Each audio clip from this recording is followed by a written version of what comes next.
Assalamualaikum warahmatullahi wabarakatuh. Nama saya Adinda Barini. Saya Zurda Rahmasari. Dan saya Kasmiati. Kami dari kelompok 2 akan menjelaskan materi tentang seputar event organizer. Happy watching guys! Pengertian event organizer. Event organizer adalah penyedia jasa profesional dalam penyelenggaraan berbagai acara formal. Merupakan sekelompok orang yang terdiri dari tim pelaksana, tim pekerja, tim produksi, tim manajemen yang melaksanakan tugasnya guna mewujudkan sebuah program acara.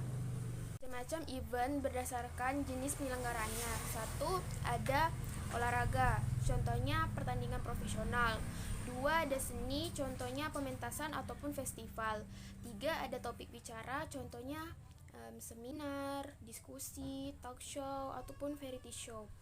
Keempat ada pameran, contohnya pameran komoditas dan pameran seni. Kelima ada pribadi, contohnya pesta pernikahan dan syukuran. Berdasarkan jenis ukuran besarnya sebuah acara, event dibedakan menjadi 3, yaitu 1. Mega event adalah event yang sangat besar, memberikan dampak ekonomi yang besar pada masyarakat sekitar atau bahkan pada negara penyelenggara dan diinformasikan serta diliput melalui tayangan berbagai media, contohnya Piala Dunia. 2. Halma event identik dengan karakter atau etos dari suatu wilayah, kota, atau daerah di suatu tempat. Bersifat regional di suatu daerah tertentu. Contohnya Rio Carnaval yang dikenal sebagai ekspresi dari Amerika Latin. Major event merupakan event yang secara ukuran mampu menarik media untuk meliput, menarik sejumlah pengunjung yang besar dalam kurun waktu periode tertentu untuk menghadiri event tersebut dan memberikan dampak peningkatan ekonomi secara signifikan. Contohnya PRJ atau Pekan Raya Jakarta. Baiklah, selanjutnya yaitu kegiatan yang terdapat pada I.O. yang disebut dengan MICE, Meeting, Intensive, Conference, dan Exhibition. Yang pertama yaitu meeting. Meeting merupakan kegiatan rutin perusahaan. Namun dengan adanya perusahaan tingkat korporasi, kebutuhan meeting akan lebih beragam, sehingga kegiatannya perlu mendapat perhatian yang lebih baik dari seorang meeting planner atau orang yang merencanakan penyelenggaraan rapat perusahaan. Kemudian insentif. Unsur yang terdapat dalam perjalanan insentif adalah bisnis dan wisata. Pada perjalanan insentif, kegiatan bisnis dan pariwisata dilakukan bersama-sama untuk mencapai tujuan perusahaan. Nah, perjalanan insentif sering diberikan untuk seorang pegawai di suatu perusahaan karena mereka berprestasi.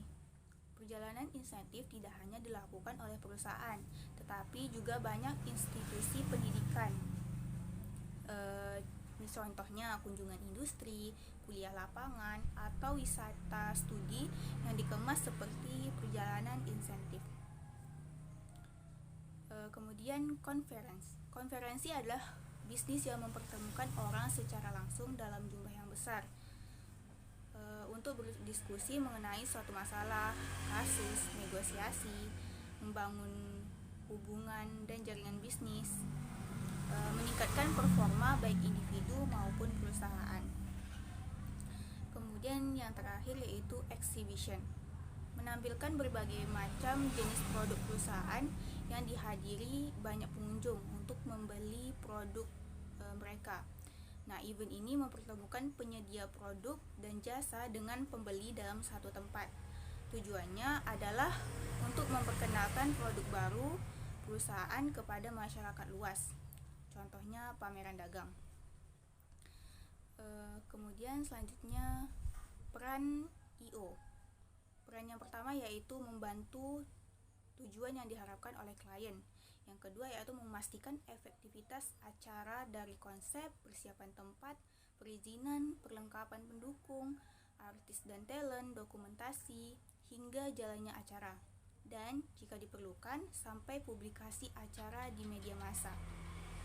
Lanjut kepada poin C, yaitu posisi event organizer. Posisi event organizer ini terbagi menjadi 5 macam. Yang pertama, penyandang dana atau pihak yang mengeluarkan dana untuk pelaksanaan suatu program. Yang kedua, pelaksana. Disinilah posisi dan peranan I.O. yang sesungguhnya bekerja keras untuk mewujudkan semua impian dan kepuasan semua pihak. Yang selanjutnya, penampil. Penampil merupakan salah satu kunci daya tarik semua jenis program, sangat tergantung pada para penampilnya. Selanjutnya, penonton. Baik membayar atau gratis, event kecil atau besar, faktor penonton adalah salah satu tolak ukur kepuasan event. Dan yang terakhir adalah pengamat. Pengamat bisa berasal dari kalangan pers, di mana pengamat memiliki pengaruh sebagai humas atau PR secara tidak langsung. Nah, di sini timbullah pertanyaan bagaimana melihat kemampuan sebuah event organizer. Salah satu yang bisa dilihat adalah kemampuan I.O. mengantisipasi hal-hal yang tidak terduga. Misalnya urusan transportasi, hotel peserta, bahkan kekurangan makan yang mungkin sebelumnya tidak terfikirkan. Pertanyaan selanjutnya, bagaimana kaitan humas dengan event organizer? Kemampuan seorang PR atau humas sangat diperlukan dalam menyelenggarakan event untuk tujuan promosi publikasi, meningkatkan kesadaran dan pemahaman, hingga membujuk dan mempengaruhi untuk mencari dukungan tertentu dari publik sasarannya. Demikianlah penjelasan mengenai seputar event organizer dari kelompok kami. Semoga bermanfaat dan saya akhiri. Assalamualaikum warahmatullahi wabarakatuh. Anak kecil belum dapat